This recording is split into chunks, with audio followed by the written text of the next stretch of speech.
বুধবার দিন ভোর সকালে কুয়াশাকে উপেক্ষা করে কয়েক হাজার পুণ্যার্থীদের সঙ্গে পুণ্য স্নান করলেন দিলীপ ঘোষ।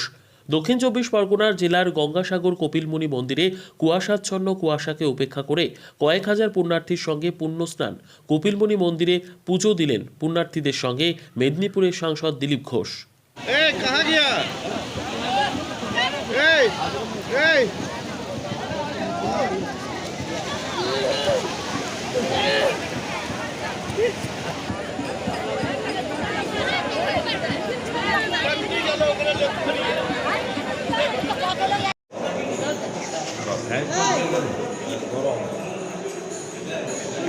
माझी माझी सही है, ले लो यहाँ से। आइए खाना पूरा